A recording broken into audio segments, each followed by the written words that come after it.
طعمها تحفة. احنا قلنا السلام عليكم بقى، خلاص احنا لازم ناكل قدامهم.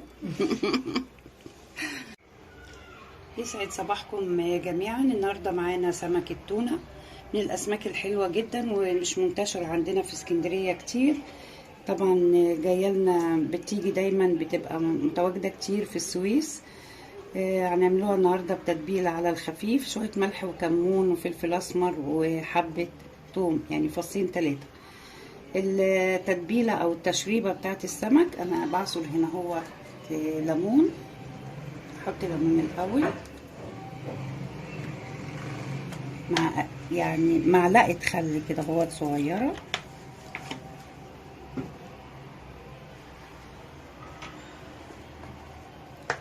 وبنزل كده هو بالتوابل.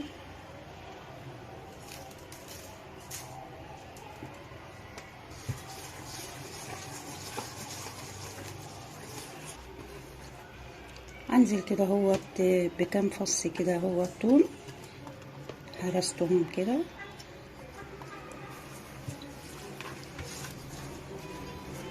طبعا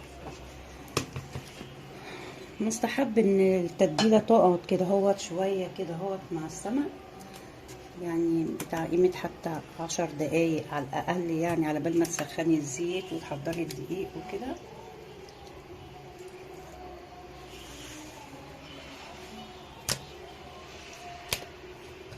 من الاسماك زي ما قلنا الحلوه جدا وصحيا مفيده.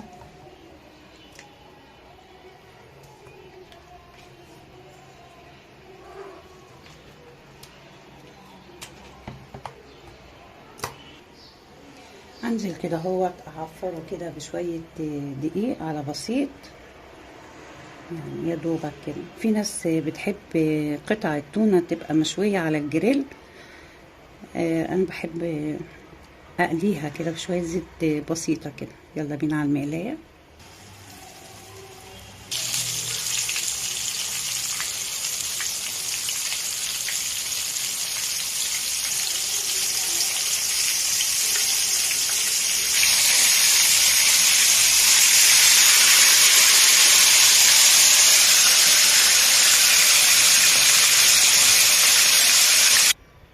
خلصت معانا تتبيلة قطع التونة، عملناها بطريقة سهلة جدا مقلية.